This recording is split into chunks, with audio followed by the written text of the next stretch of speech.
আজকে রাজশাহীর এই ঐতিহাসিক সমাবেশে 11 দলীয় ঐক্য এবং এই রাজশাহীর ছাত্র জনতা আপনারা যারা উপস্থিত হয়েছেন আপনাদের সবাইকে জানাই সালাম, আসসালামু আলাইকুম ওয়া রাহমাতুল্লাহ। অন্যান্য ধর্মাবলম্বী যারা উপস্থিত রয়েছেন আপনাদের সবাইকে জানাই আন্তরিক শুভেচ্ছা। সম্মানিত উপস্থিতি, 2024 সালের জুলাই অভ্যুত্থানের পরে আমরা ভেবেছিলাম যারা বিগত 16-17 বছর ধরে স্বৈরাচার সরকারের দ্বারা জুলুমের শিকার হয়েছে তাদের অন্তত একটা শিক্ষা হবে, কিন্তু আমরা দেখলাম যে একটা অভ্যুত্থানের পরে হাজারের অধিক মানুষের জীবন দেওয়ার পরে যারা নতুন করে এই বাংলাদেশে ক্ষমতায় আসলো 3 মাস যেতে না যেতেই তারা প্রমাণ করে দিল যে যত নির্যাতন হোক, যত জুলুম হোক, ক্ষমতার চেয়ে তাদের কাছে কোনোদিন দেশ বড় হইতে পারে না।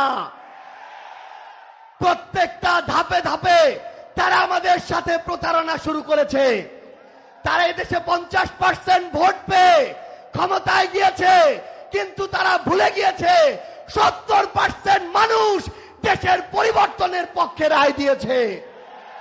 জনাব তারেক রহমান একটা বিষয় ভুলে গিয়েছে, একটা তিক্ত সত্য মনে করিয়ে দেই, এই বাংলাদেশে বিএনপি যে এবার ক্ষমতায় গিয়েছে মানুষ জনাব তারেক রহমানের মুখ দেখে এবার ভোট দেয় নাই। মানুষ ভোট দিয়েছে মেজর জিয়াউর রহমানের ধানের শীষ দেখে, মানুষ ভোট দিয়েছে বেগম খালেদা জিয়ার আপসহীন নেতৃত্ব দেখে। জনাব তারেক রহমান যদি এই ভুল পুনরায় করেন, যদি জনগণের সাথে প্রতারণা করেন, যদি গণভোটের রায় বাস্তবায়ন না করে, এই বাংলাদেশে বিএনপির রাজনীতি জনগণ থেকে বিচ্ছিন্ন হয়ে পড়বে। আমরা স্পষ্ট করে একটা কথা বলি, আওয়ামী লীগের সময়ে আওয়ামী লীগ বিভিন্ন এজেন্সি থেকে শুরু করে বিভিন্ন জনের মাধ্যমে আওয়ামী লীগ তাদের জায়গা থেকে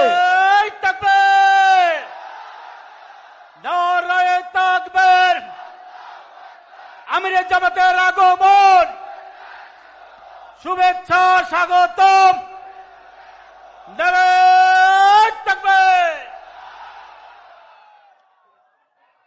আমরা আওয়ামী লীগের 16 থেকে 17 বছরে দেখেছি তারা বিভিন্ন এজেন্সিকে ব্যবহার করে রাতের আধারে হুমকি দিয়ে তারা পরোক্ষভাবে মিডিয়াগুলোতে নিয়ন্ত্রণ নিয়েছিল, কিন্তু আজকে বিএনপির সময় এসে আমরা দেখছি তারা পরোক্ষর ধার ধারে না, এজেন্সিরও ধার ধারে না, নিজের দলীয় পদ পদবিওয়ালা লোকদেরকে দিয়ে দিনে দুপুরে তারা মিডিয়া দখল করানো শুরু করেছে।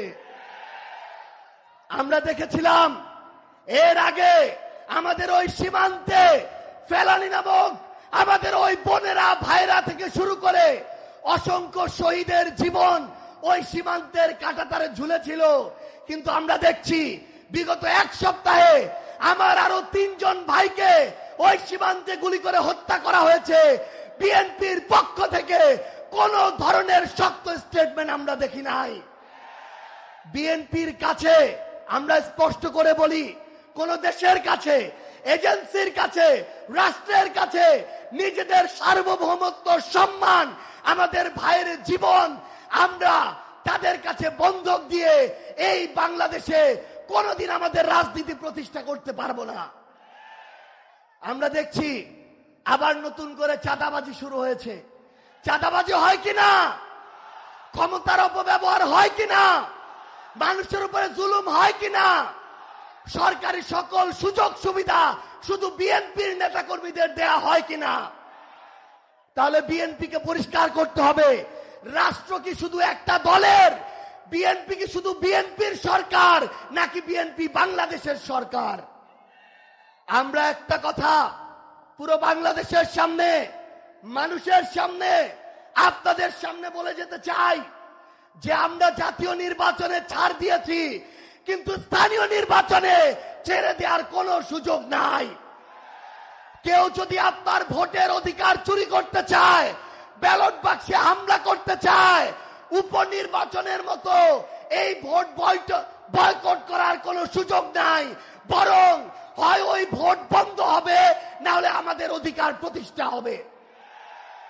একটা জিনিস মনে রাখতে হবে, বিএনপি এখন খাল খনন কর্মসূচি শুরু করেছে, আমরা তাদেরকে ধন্যবাদ জানাতে চাই।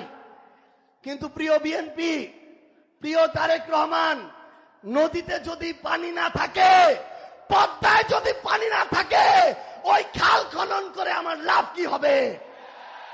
ওই খালে পানি আসবে কোথা থেকে? এই জন্য আমরা আমাদের জায়গা থেকে স্পষ্ট করে বলি, আমাদের গণভোটের রায় বাস্তবায়ন করতে হবে, আমাদের জুলাই সনদ বাস্তবায়ন করতে হবে, সংস্কার করতে হবে। আধিপত্যবাদ মেনে নেওয়া যাবে না, এবং এই বাংলাদেশে আগামীর মানুষের আকাঙ্ক্ষা থেকে এক চুল পরিমাণ সরে যাওয়ার স্পর্ধা দেখানো যাবে না। সবাই ভালো থাকবেন। ইনকিলাব ইনকিলাব ইনকিলাব ইনকিলাব। ক্ষমতা না জনতা, আপোষটা সংগ্রাম, সংগ্রাম সংগ্রাম, দালালি না রাজপথ। রাজপথ রাজপথ, দিয়েছি তো রক্ত, আরো দেব রক্ত, রক্তের বন্যায় ভেসে যাবে অন্যায়। আবু সাইদ মুগ্ধ, শেষ হয়নি যুদ্ধ, শেষ হয়নি যুদ্ধ। আবু সাইদ মুগ্ধ। তুমি কে আমি কে? হাদি হাদি। তুমি কে আমি কে? আমরা সবাই হাদি হব, যুগে যুগে লড়ে যাব। ইনকিলাব ইনকিলাব। আসসালামু আলাইকুম ওয়া রাহমাতুল্লাহ।